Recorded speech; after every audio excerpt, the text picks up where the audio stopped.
Good afternoon. I'm Jason Medlock. I'm the host of Expansion of Consciousness, and tonight we have a very special guest. We'll also have our contributor and my co-host, Tereska Harrison. We'll be speaking with David Wallace tonight. David J. Wallace, who is a intuitive, who is a psychic, a intuitive remote viewer, associate remote viewer, scientific remote viewer, medical intuitive, psychic intuitive. David has gone through the gamut and has been very blessed. And he has a special story to share with us tonight. But I'll go ahead and bring on my assistant, my co-host, Tereska Harrison. She is not my assistant, y'all. That is a mistake. She's my equal, but she brings a lot of knowledge to the table, and I had to correct myself real quick with that nonsense. How you doing, sis? Hello. How you doing? Doing great. I know Yes. in the back office we had time to speak with David, and I know you did Hmm. as well.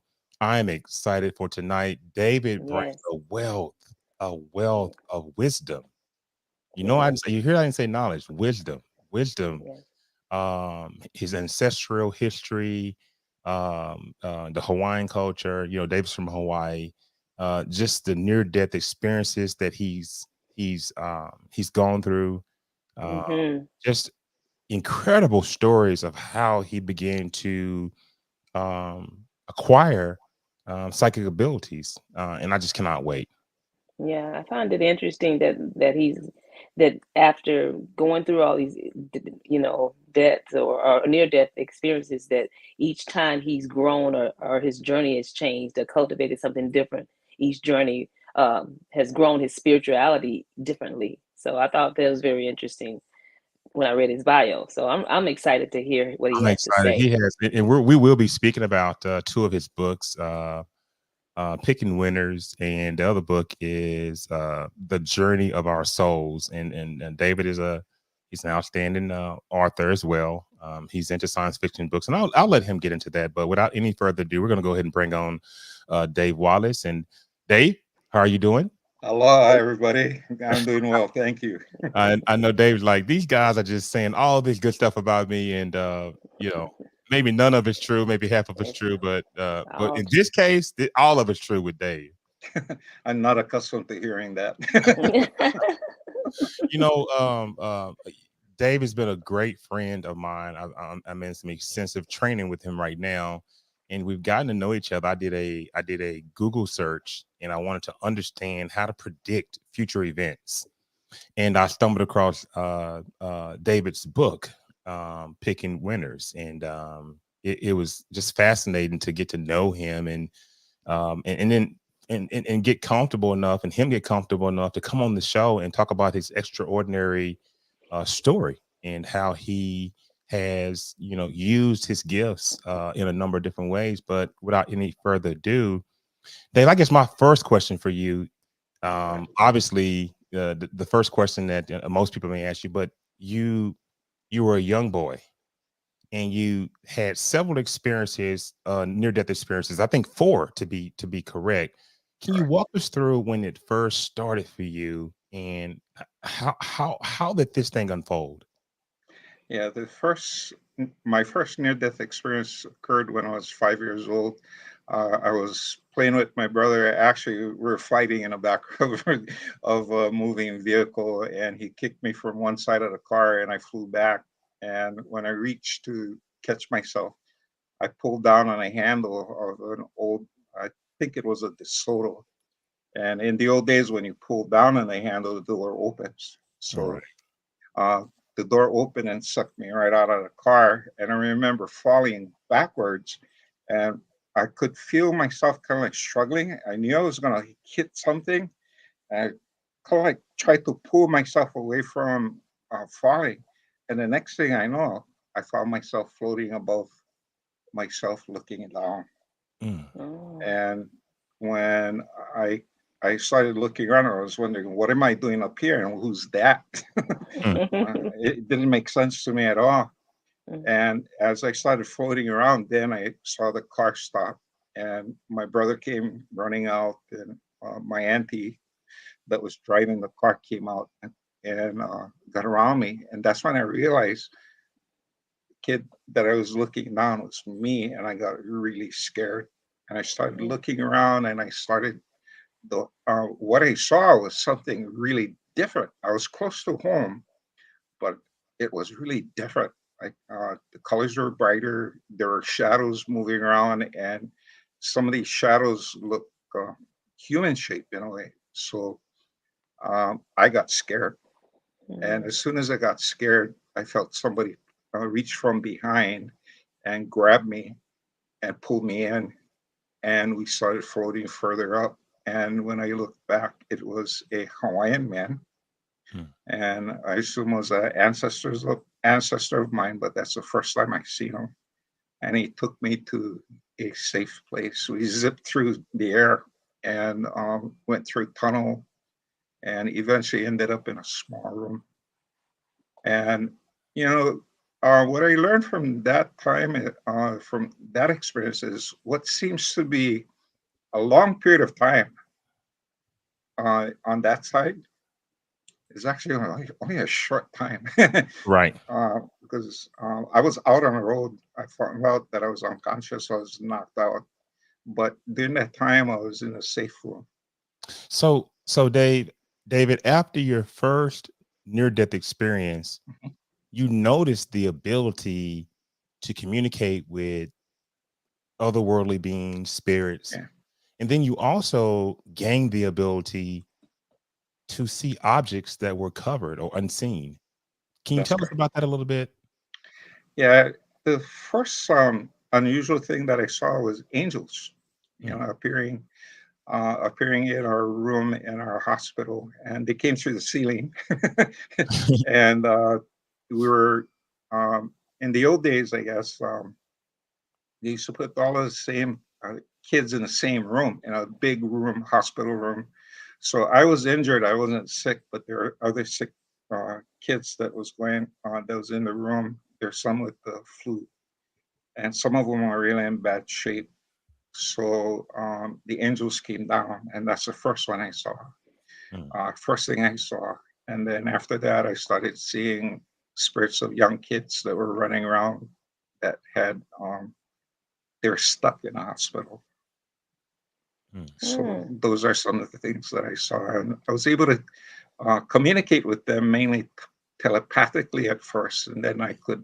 It took a while for me to understand what they were trying to say. So this happened after your injury when you were 5 years old? Yeah, 5 years old, and with injured head and other kids that were sick and stuff. For me and this other kid that could sense these things, for me, they thought I was just delirious because of my brain injury. Mhm. And the other kid saying, your fever's gone. Wow. And he was just imagining that. But for us, we knew, hey, these things are real. So we know that there are four experiences and we want to really cover them. So the Yeah. second experience, well, the second near death experience, we know that you gained another gift, but tell us about the experience first. What happened the second time that you experienced a near death episode?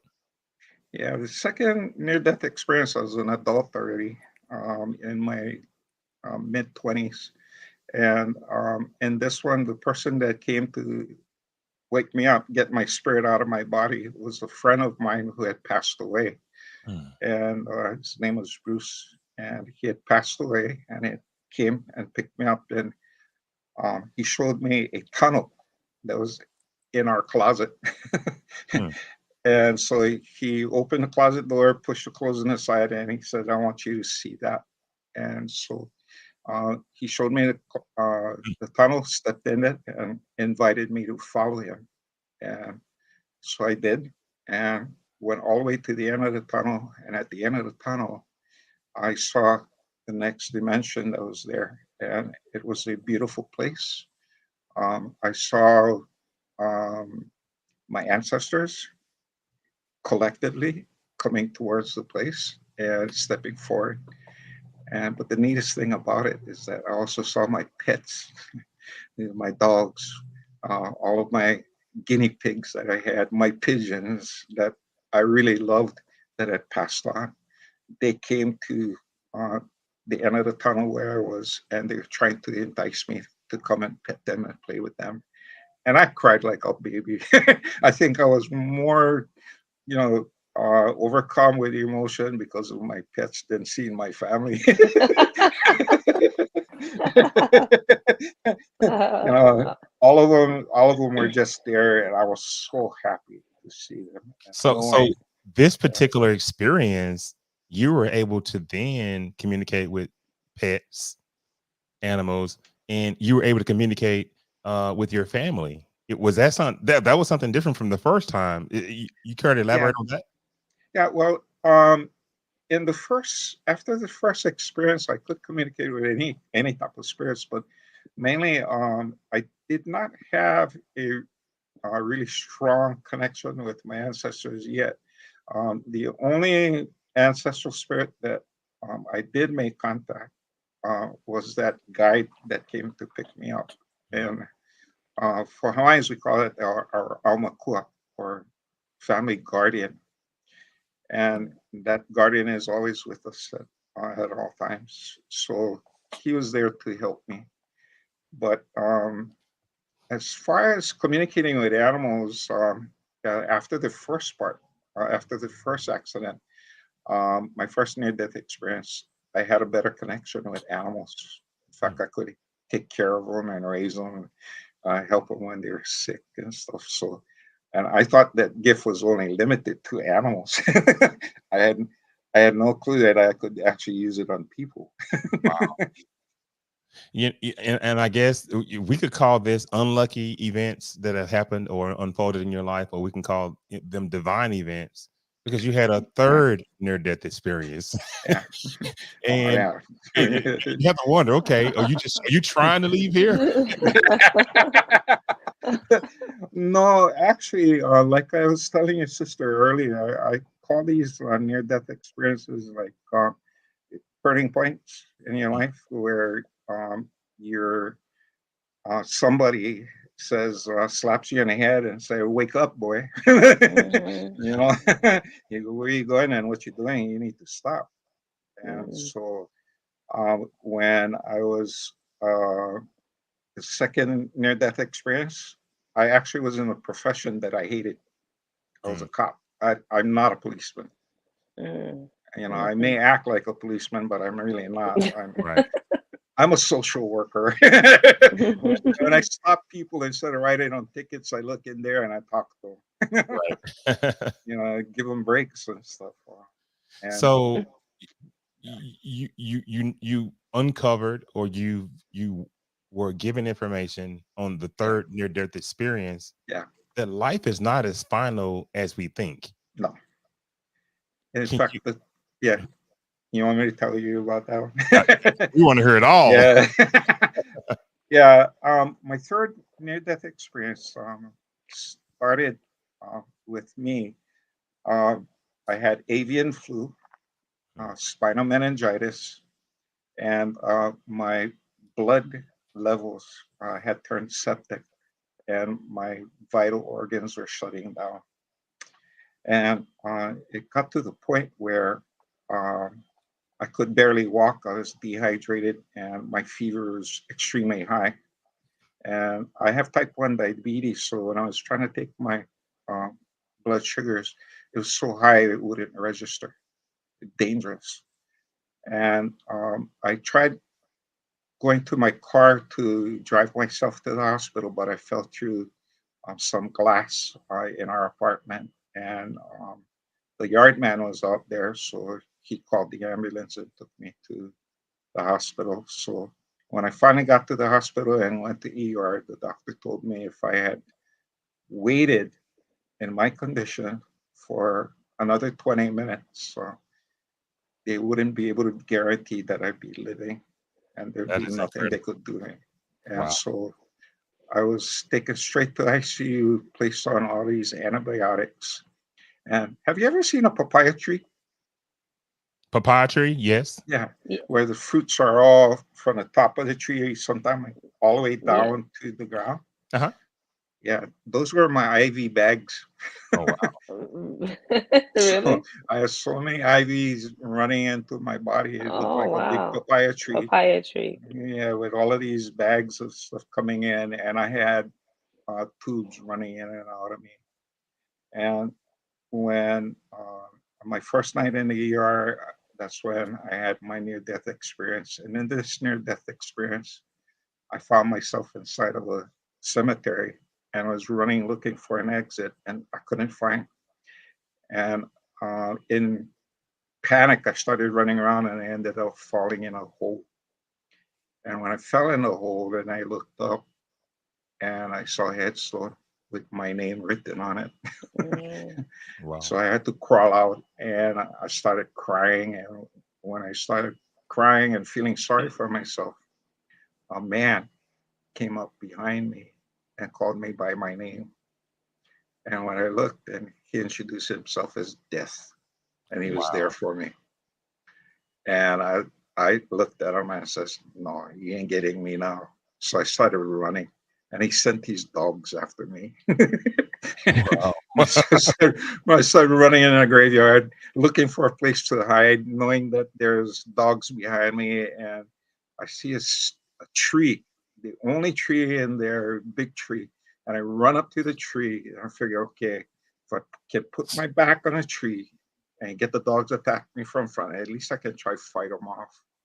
And so the dogs came and started biting at me, and instead of being scared, I felt this rage inside me. And in this rage, I just turned into, I morphed into this huge werewolf. And a dog that was near me and stuff was trying to bite me. I grabbed him and bit off the head and spit out the head like a grape seed.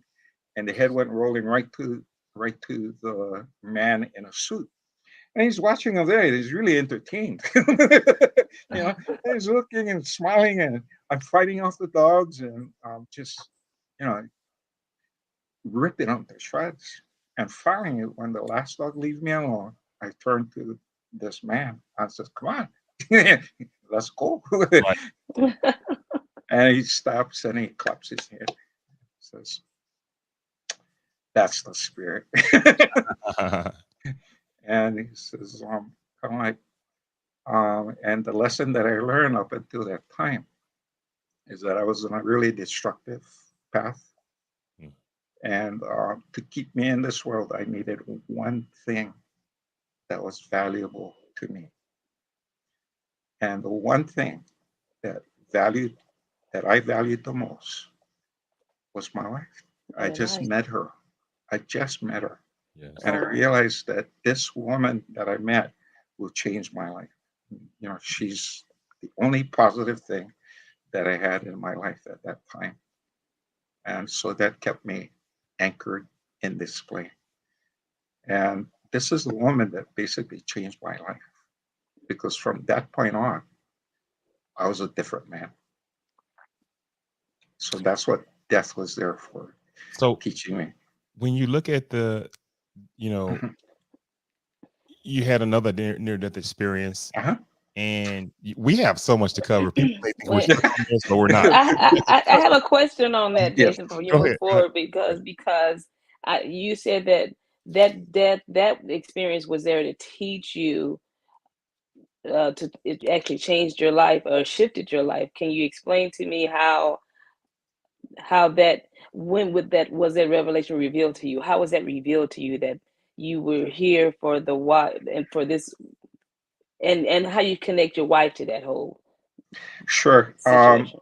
This destructive pattern that I was in and stuff, I was in a really, really bad place in my life. Mm-hmm. I was in a bad relationship to begin with and stuff. And I was looking away for, to separate myself from that. I wasn't supported in my spiritual quest. Anything that I did and stuff was seemed like I was a freak, you know. Mm-hmm. Mm-hmm. And if I remained in that particular relationship any longer and stuff, I'd be stuck. There would Mm-hmm. be nowhere for me to move. And Wow. so, in order for me to progress, I had to separate myself from that. And I realized that I knew that I was in the wrong place. And so, when I did meet my wife, both of us, she's massage therapist, and we were studying Reiki, and Mhm. so we're heading in the same path. Mhm. So we're heading in the same direction, and it's just that we met each other at a really critical point in our lives. And so the sickness, allowing myself to get to the point where I was ready to die, I really didn't care if I lived or died at that point. In fact, Mhm. death seemed like a welcome, relief from what I was going through at that time. So So Oh so so wow, that's I, good. and that's amazing. So David, doing the fourth experience, you begin to understand the role of your spirit guides yeah, and how they played a role in your life. Can you yeah, talk about that for a moment? yeah. My fourth near-death experience occurred when I had my uh, uh, triple bypass surgery, and they had to stop my heart because they had to repair my mitral valve. So I was dead, clinically dead, for a Mm. while. And during that time period, I was taken back to the same room that I was when I was 5 years old. So the near-death experience when I was five, and this time I'm near late 50s and stuff. I went back to the same place Mm. with the Wow. same man. And Wow. so they explained to me, and I think in this last one, they explained more about my Hawaiian name, which carries a mission in it, to communicate with spirits, to communicate Wow. with God, be open Mhm. to God, and open to the heavens. So that is a not only a gift but a responsibility. Mm. You know, it carries a heavy responsibility. So um, it's really interesting because it seems that when I was getting these near-death experiences or struggle is when I stopped listening to the heavens, stop listening to spirit guides, Yes. Mhm. and just stop and try and do my own thing, but without asking, for guidance. And sometimes I ask, but I don't like the answer. Yeah. I have So 100 questions, but I want to. Can you just the fact that you've had these experiences from a young child all the way yeah. up into your adult years, have you had a chance to unpack all of that just to get the one understanding of why were you shown, or why were you uh, the person to have these experiences? I think you know when you when you're dealing with when you're trying to be a healer, Hmm. how can you gain insights into a sick person if you're well all of the time and never experience illness a day in your life? Mm. Cannot. You cannot. You don't have the empathy. You don't understand the way they're feeling. You don't understand anything that's going on there in their life. And every challenge that I had in my life and stuff, I finding somebody calling me up on the phone with the same problem, you know.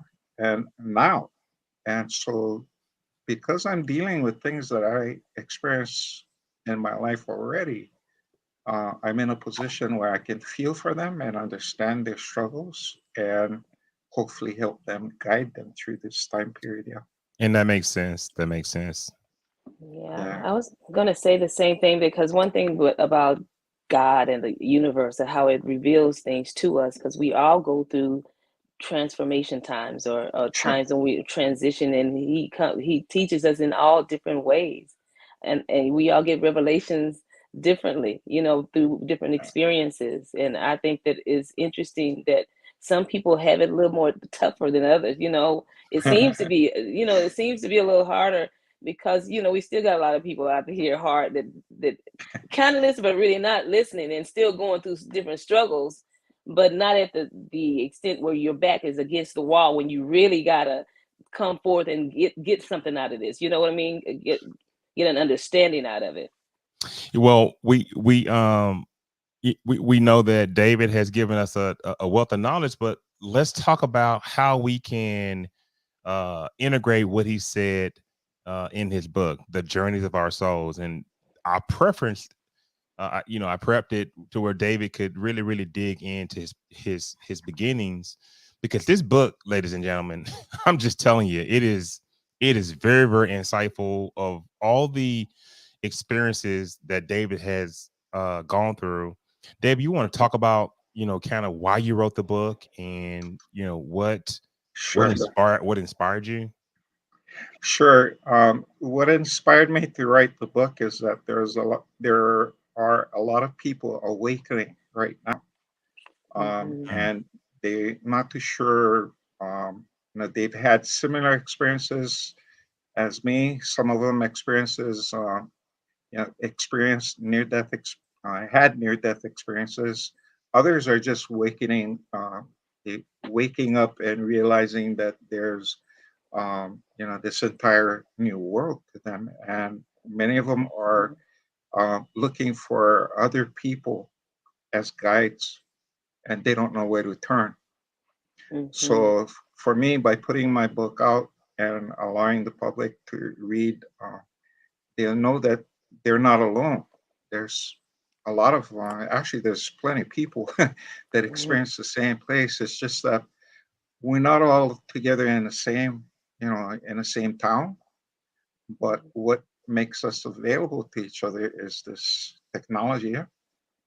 So I can talk to people anywhere around, and so they need to know that there's someone that they can talk to, that can relate to them and feel comfortable, because nothing surprises me really. Well, in this book, we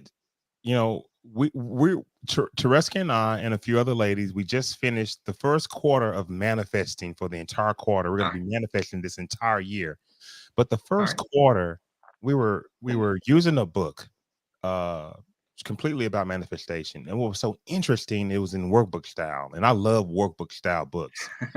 So when you sent me my hardcover version with my autograph and some words of inspiration, I was smiling, David, when I got my book. But I quickly noticed that it was workbook style, Oh wow. but it was written in such a pleasant way that I couldn't take my eyes off of it. But certainly you have room in the book for people to reflect on your experiences and possibly, sort of tie in their experiences as well and write about it. What inspired you to do that? I'm an educator. I'm a retired teacher. So Mm-hmm. if I'm going to be sharing something with you, I'm going to test you. so, so yeah, the areas at the end of the chapter contain a short, um, you know, reflection area where you can reflect and take a look at the skills. If you learned anything from the chapter which you just got through reading, you have an opportunity to write it down. So yeah, it's my training as an educator. Wow. That's And good. actually, the book is meant as a self-help book. Uh-huh. Mm. So as you go through it, and you can relate to different things. You don't have to read the all of the chapters. There's going to be some places that you can skip over, like for some people who are spiritual and don't want to get into the gaming aspects of what I do. Skip over that. Don't do it. Leave it Exactly. alone, and you'll be So fine. if you're just now joining us, I am Jason Medlock with my co-host Tereska Hairston. You're listening to The Expansion of Consciousness. Our guest tonight is David J. Wallace, the author of The Journey of Our Souls and the author of picking winning numbers. And we're going to talk about the second book, but we got to dive a little bit more into some of the other fascinating things that are connected with the journeys of our souls and just connected with you in general that make you who you are. You have a company also, David, Intuitive Insights of Hawaii. And Correct. can you talk to us about that and kind of enlighten the audience exactly, you're not just a guy who has some near-death experiences. You're a successful psychic and intuitive and author and a whole lot. I'm really interested in understanding the way you use remote viewing and the ability, your intuitiveness with finding medical issues with people. But let's just talk about your practice in general and let the people know a little bit about what you do. Yeah, Intuitive Insights Hawaii is actually an umbrella organization, because besides doing practicing Reiki, I'm a Reiki master.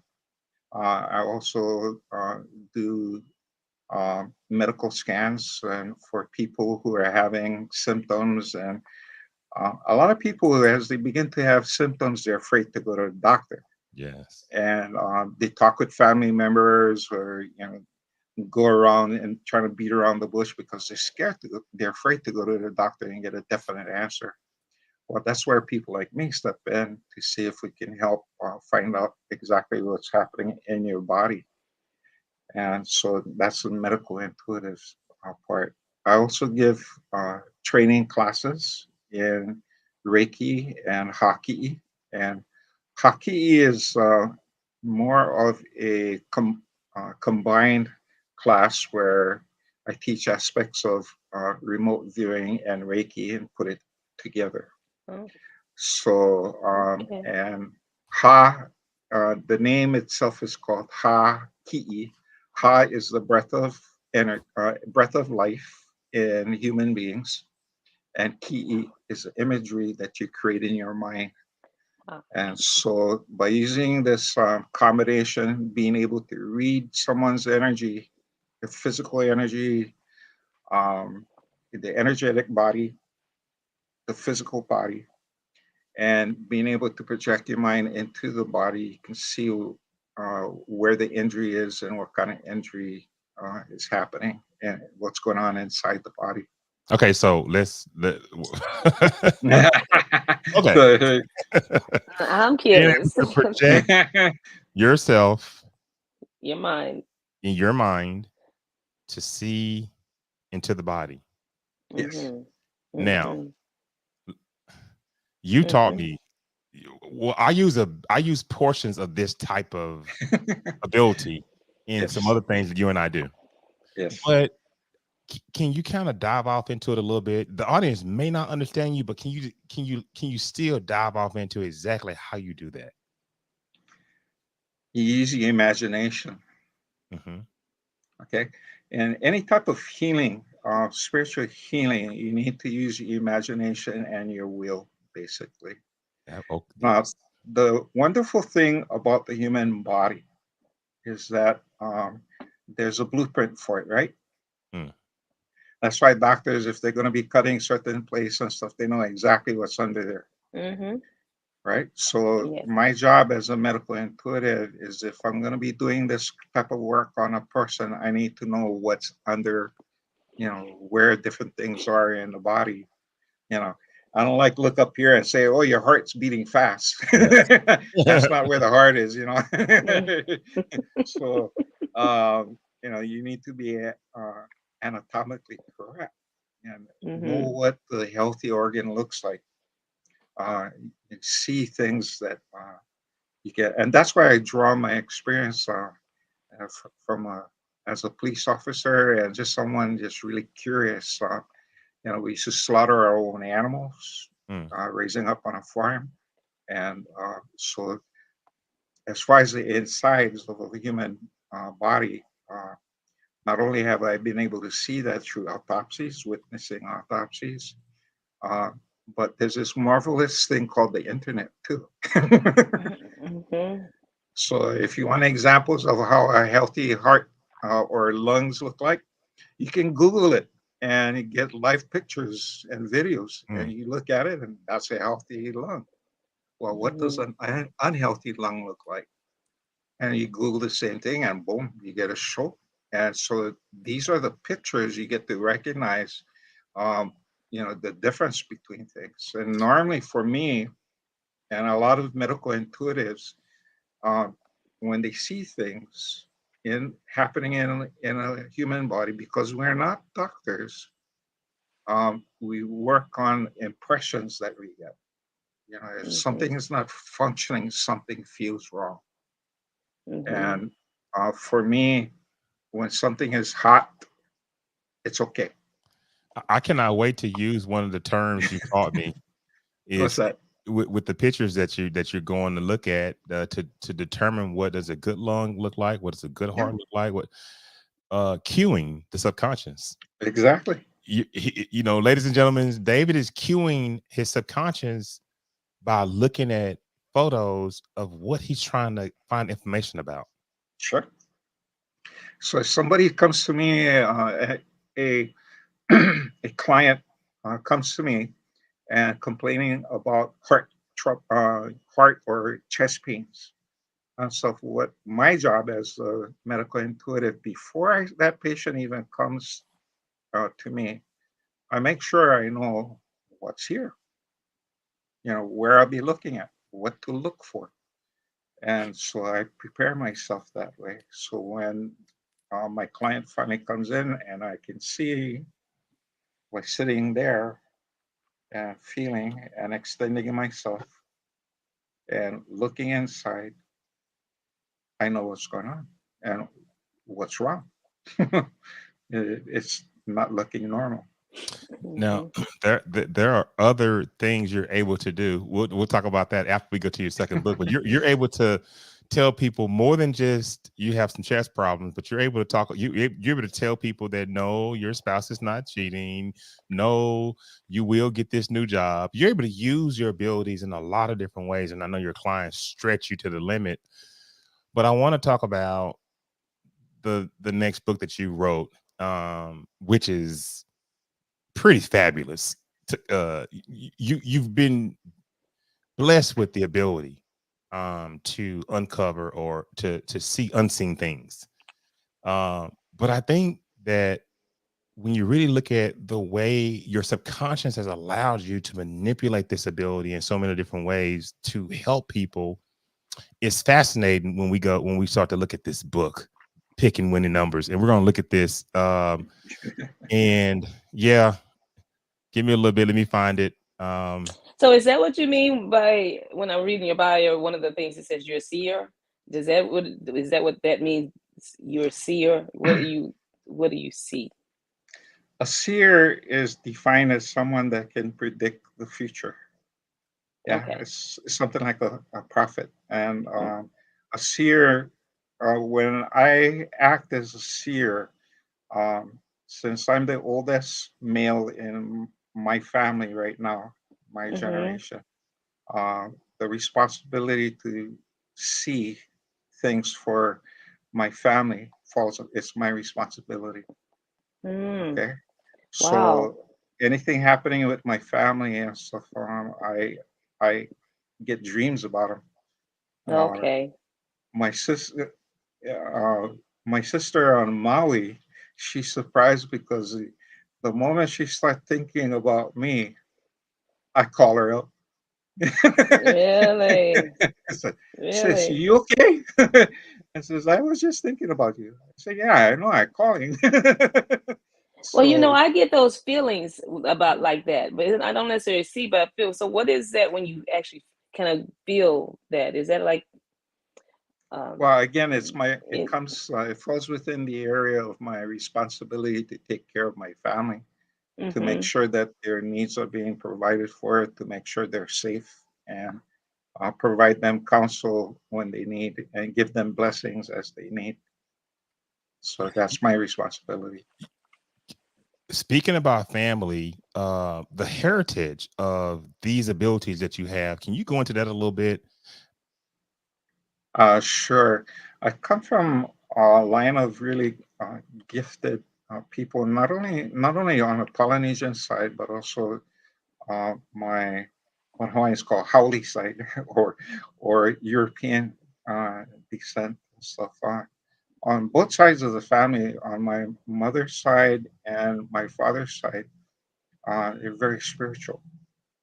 And part of our families, we were scholars, priests, and very religious people and healers.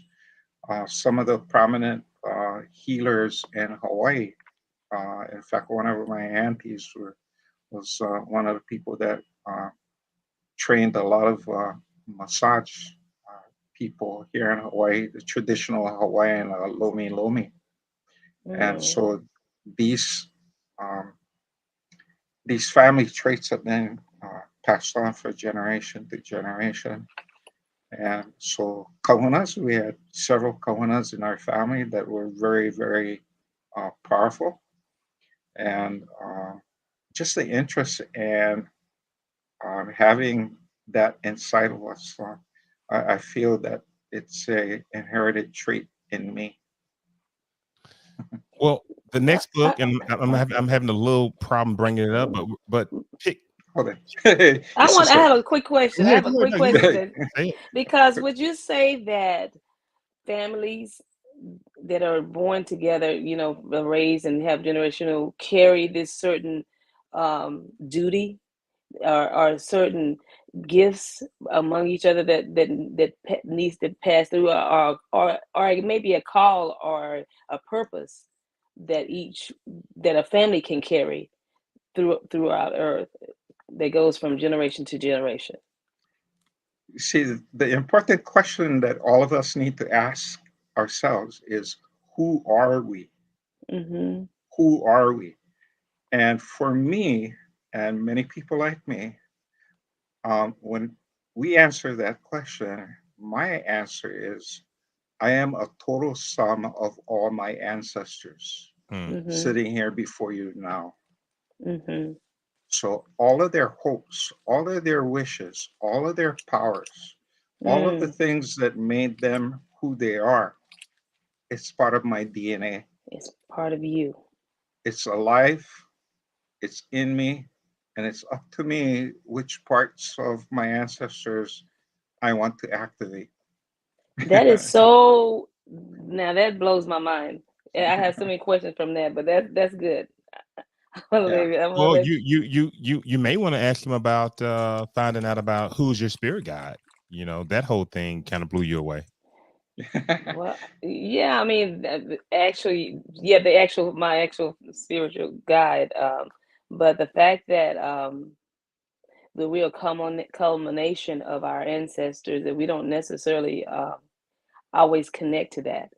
And Yeah. although we sense when we're going about our daily life, although we sense there are things that we do that we know that some past family members do that just come out of nowhere, I find Yeah. that quite interesting as well. But Actually, yeah, the most, yeah. go Oh, ahead, go sorry. ahead. No, I'm good. No, like I was saying, following along this line and stuff, the most inspirational quote I ever heard that started me, that came early on in my travels in this journey, was a quote from Amistad. You, Mhm. you familiar with that Mhm. film, Amistad? Amistad, yes, yes. Yes. Yeah. There's a part in there where John Quincy Adams is making his final speech, and he says his quote is, "Who we are is who we were." Okay. Mm. Okay. So who we are is who we were. So when I found out who my ancestors were, I wanted to be like them, and I can if I wanted to. Same with you. Mhm. Well, wow. Now I got to figure out how do I find out about them. They're inside you. You just gotta, like I keep on telling Jason, you gotta ask the right question, right? Right. Got it. Like when you Got it. queue in your mind, you need to create the right question, ask the And right question. That's true.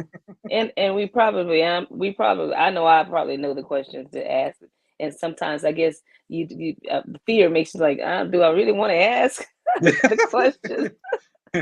Because you there's the fear, it's the fear thing, because you don't know what's Yeah. gonna happen. But Yes. Well, this second book, picking winning numbers, Yes. yeah, forecasting sports using ARV, and ARV is associate remote viewing, and David is a professional remote, scientific remote viewer. He's a professional associate remote viewer. But David has been hmm able to tap in to his subconscious and use his ability to predict, his ability to see beyond, his ability to transcend time. And he wrote this book. David, we're ready for you. Come on, talk about it.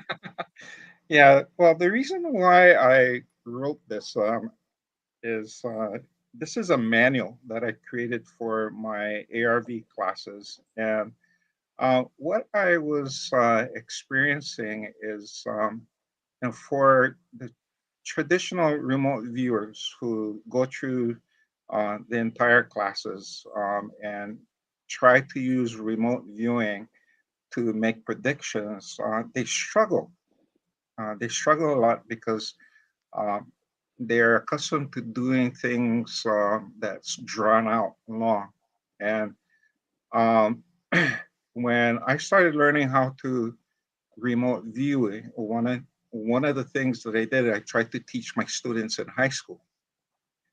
And when I tried to teach the traditional way that I was being taught, my students who were special needs just went over their heads.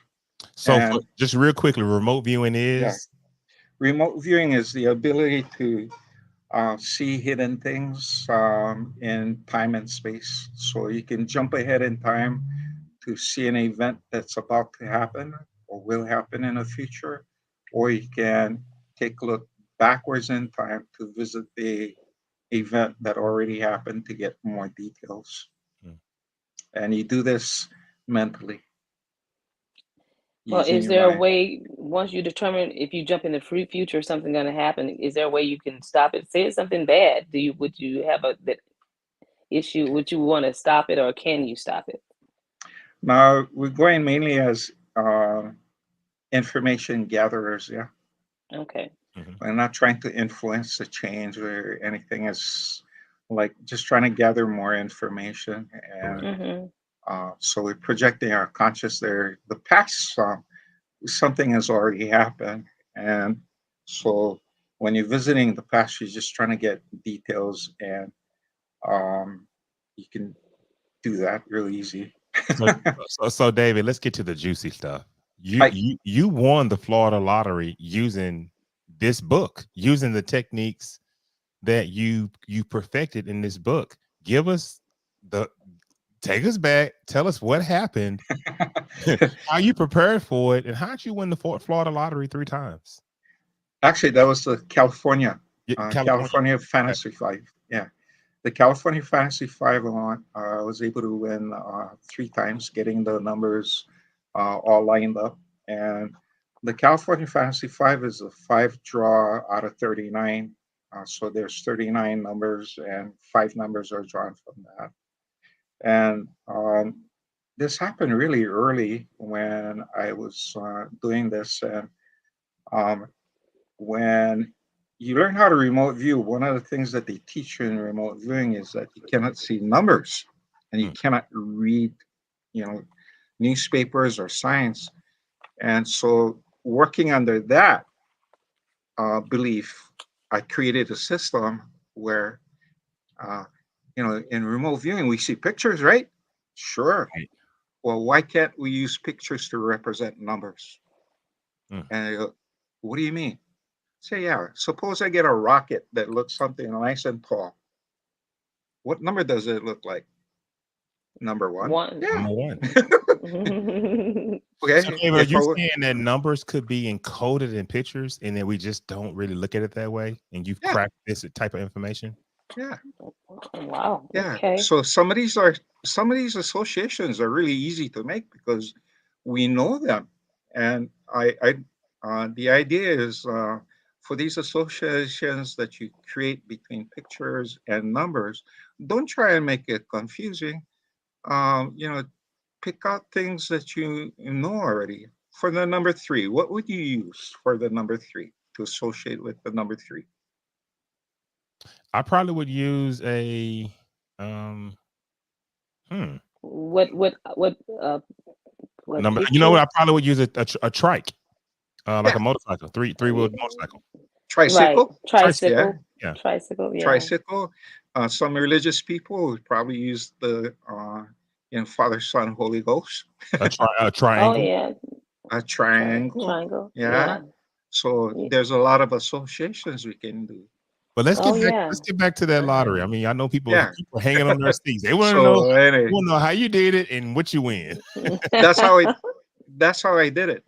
Was going after numbers by creating associations with all 39 numbers of the California um, lottery, and I just project my mind after the lottery is drawn. Show me the five pictures I'm going to draw on this piece of paper. Mhm. And once I get the vision of the different pictures, the first picture come up, I create a sketch. Second one, I create a sketch and create five sketches. And after I create the five sketches, I need to determine, okay, what number is this? What number is that? What number is that? And after going through the number associations and decoding what I drew, I create my number sets. And three times the number sets that I created hit it right there. Okay. Okay. So you won the first time. Okay. What did you say to yourself after you won that first time? um, Thank you. Yes, thank you. So that's a good one. That's a good start. Okay. The second Thank you. time. The second time. Thank you. Second time was the same thing. Thank you. Okay. And Gotcha. I try not to get overly emotional. Right. And because you know what, if you're doing it right and if you're doing the things that you see is correct and stuff, the feedback is kind of like anticlimactic. So Okay. it's So like, you have actually a system. You wrote a book about it. I mean, you have a system. yes, You use associate remote viewing to bed multiple uh well events that have multiple situations, uh-huh, the NBA, the NFL. Walk us correct. through your day. I know that by reading your book, you predict the S&P 500. You That's predict correct. stocks if they're going to go up or down. You must have some sort of system that you're using, and we've heard a little bit of it, but let the audience know, and maybe these people can, the people that are listening will purchase the book, and also do the smart thing and purchase you for 10 weeks. Yeah, well, my normal day begins, before I do anything and stuff, I sit down and plan my day out. What am I going to do? And the early morning, I like to start off with simple, one sketch things like doing the NBA. Okay, so the NBA would be the first thing up, and I only have to make one sketch, and I got two targets to consider. Yeah, and we went through that. Um, and after that, I put it aside, and I do the rest of my work. Throughout the day, I'm just doing um, tarot readings, counseling, and I do coaching. And then in the evening is when I work the lotteries. And the main lotteries that I work on are the Powerball and the Mega Million. And so with those two lotteries, if they're above 100 million, I'm working off all of it. So that's 5 days a week. And there's two ways that I do it. One is the picture method, and the other is the charting that I showed you. Yeah. Yeah. So when you say the Powerball, I want everybody to know that David has a YouTube channel and that he puts up the free He gives you a list of free numbers that he plays, and he puts it out there once a week. So if you want to, David, tell them about your YouTube channel. They can log on there and they can get a free set of numbers that you do once a week. Yeah, every Friday evening I post the Powerball numbers, and it's on my YouTube channel, David J. Wallace / picking winners. And Mhm. so it contains 4 sets of numbers that you can play. And a lot of my numbers, and if I'm in a sweet spot, like the numbers that I played on Monday uh, were actually better numbers for actually the numbers that I played this past Saturday was actually better for the numbers that showed up yesterday. In fact, Mhm. 4 of the numbers hit. Wow. So Yeah. So can I quick? I have a quick question. What do you ask yourself when you're trying to visualize the pictures? What do you just I what do you like say? that. I like that question because I just asked him this Monday night. I love it, Tereska. Yeah, good question. And you acting like a student. Good. Yes, sir. Okay. Um, you know, during in the lotteries, five. Uh, there's 5 main pictures that you're looking for, right? Hmm. So while you're working, when you start, you have to get in your mindset that when numbers are drawn, it doesn't come from small to large and stuff. It's just random. So you can have the largest number being the first number drawn. And for that reason, you cannot paint yourself in a box. Hmm. So um, when you do this, the cue is that you need to tell your mind is to show me the first picture associated with this lottery that I'm going Okay. to draw tomorrow during feedback. Mm. So Okay. again, you making believe that you're traveling through time and you're sitting at feedback tomorrow, okay, for that particular lottery. For example, today is Tuesday, right? Right. Yes. So if I'm working the par, I'm going to be working the Powerball later tonight. Okay. Hmm. So while I'm working this, I'm placing my mind. Uh, the Powerball is drawn at 5 o'clock Hawaii time. So what I'm doing is I'm projecting my mind to 5:15 tomorrow evening, 10 Okay. minutes after the numbers are drawn. By then, the entire world will know what the numbers are. And tapping into that energy and say, okay, show me the first number associated with that draw. And show me the image that represents that number. And I wait. And as soon as the image pops into my mind, I create a sketch. And I do that for all of the numbers from the first, second, third, fourth, fifth. Take a short break and then come back and do the number for the bonus ball itself. So the end result is that I'm going to be creating 6 pictures, and each of those pictures is going to be representing a winning number. Does that make sense? Yes, I got it. See, David, Absolutely. David, I got she's it right there. down. She's trying I to take got it. notes. I'm ready. I've been. I We got want my you to buy the pen. book. Oh, I will get the book, but definitely I got it. So Yeah. I, David, also you you've shown us that you use the same method with finding an illness. You've tweaked the same method to predict the outcome of a future event using ARV for the lottery. Now Yes. you're doing the point spread with the NBA. You Correct. are you are picking vacation trips for you and your wife. And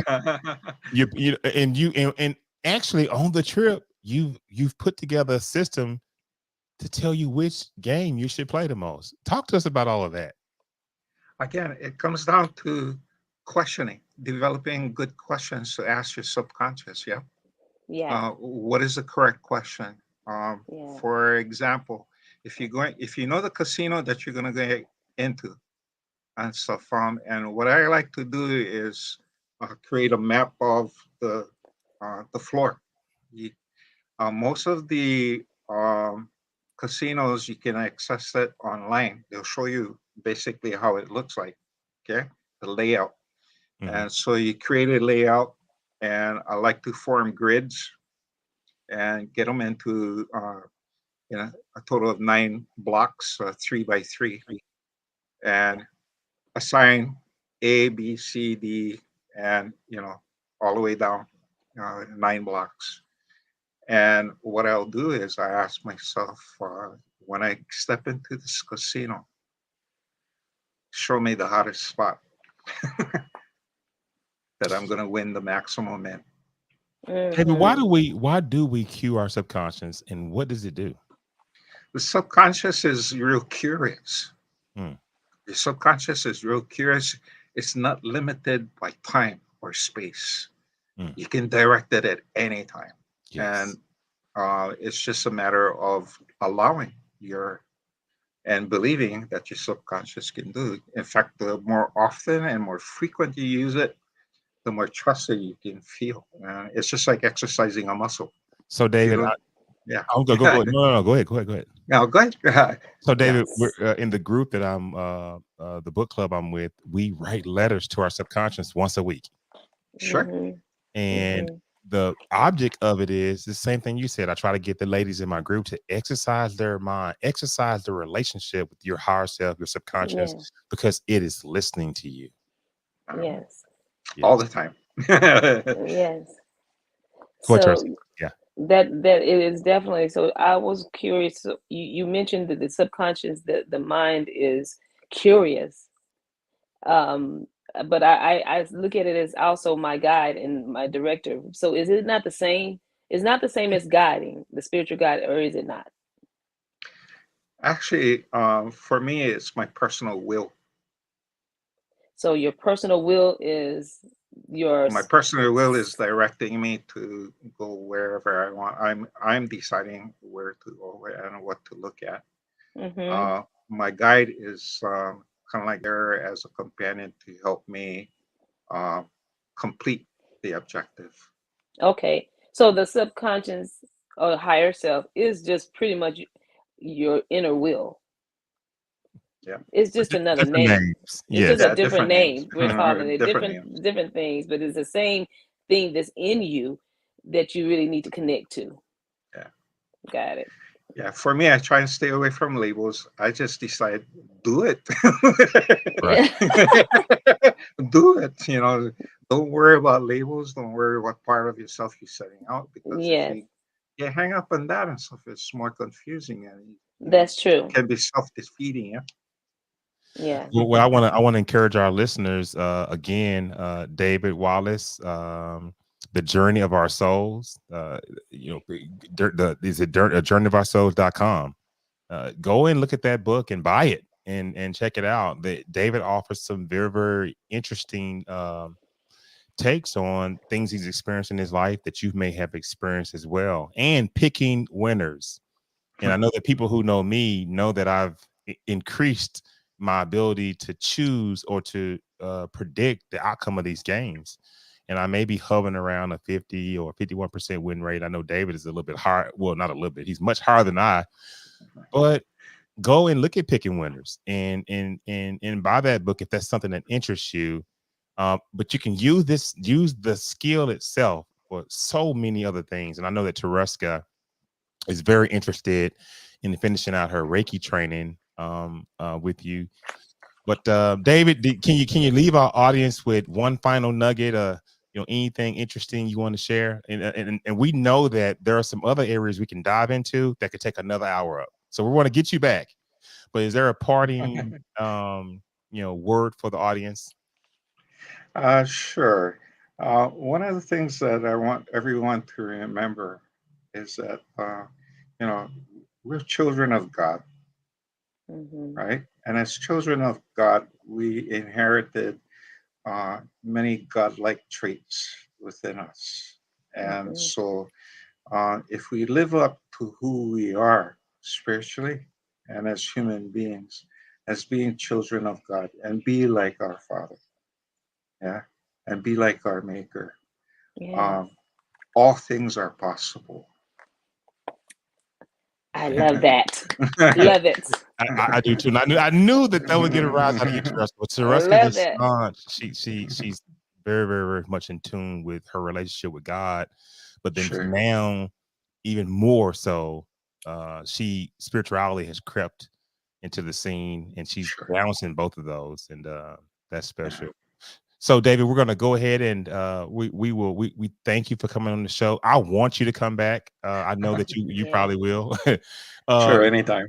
we didn't get a chance to talk about your other projects. David has a line of nonfiction books that he's writing, that he's coming out with. David is a full-time author as well as a full-time psychic intuitive, medical intuitive. So when we come back on the show, we can learn about the different other projects that you have. Hopefully you've gained some more traction on those. But Yeah, and hopefully we'll be releasing my first series in about 30 days. oh wow, Awesome. Yeah, that's gonna so be we're awesome. So about a month away. Well, awesome. I tell you what, that's when you come back. When you release it, you Yes. come back Okay. and we'll talk about it. And we definitely get on top of that. So without any further ado, we appreciate it. David J. Wallace, the author of Journey of Our Souls and Pick and Winning Numbers. We thank you for coming on. Author, intuitive, scientist, remote viewer. And Tereska, you and I'll stay on and we'll wrap this up. David, we appreciate it. And aloha. Aloha. Aloha. All right. Aloha. All right. Take Thank you, care. David. Yeah. Whew. Wow. Yeah, that's a lot. It's a lot. It's a lot. And you have to be a person that either you're in it in all facets of spirituality, then you get it. If Yeah. you're a person who understands the subconscious mind, does a number of things for us, if we know how to access it, then you get it.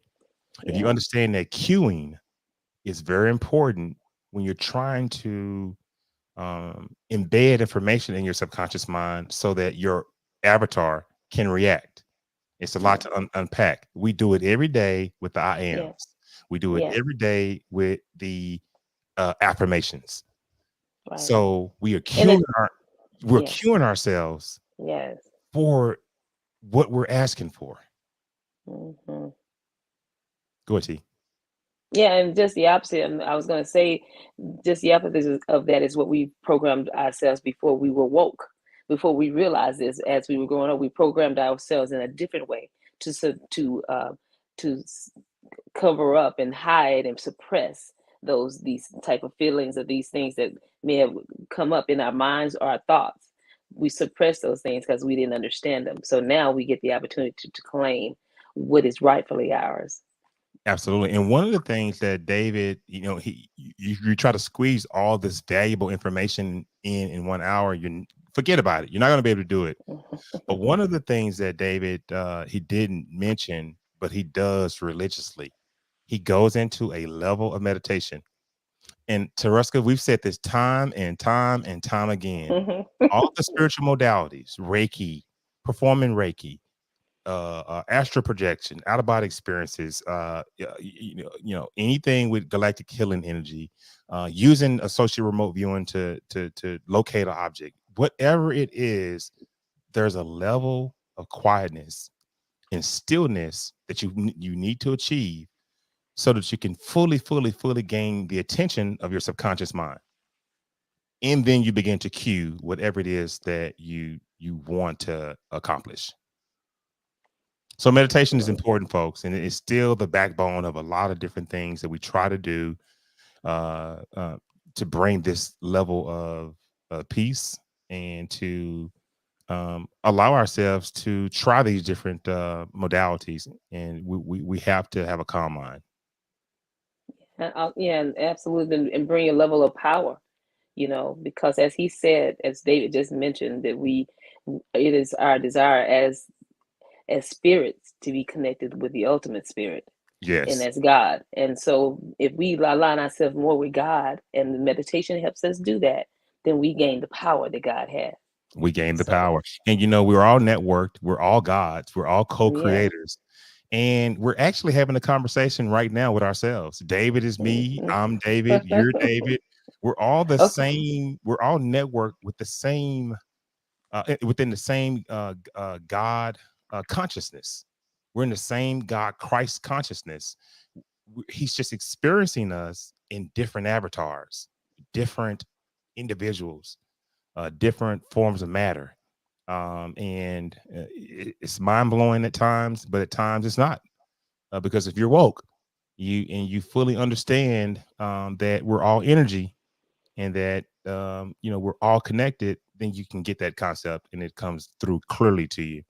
So without any further ado, we thank you for sharing your time with us tonight. I am Jason Medlock, and you've been listening to The Expansion of Consciousness. We will see you next week. And Tereska, you want to close anything out? You got anything else to say? No, I'm good. Have to see you all next time. We'll see y'all next time. Thank you so much, and good night.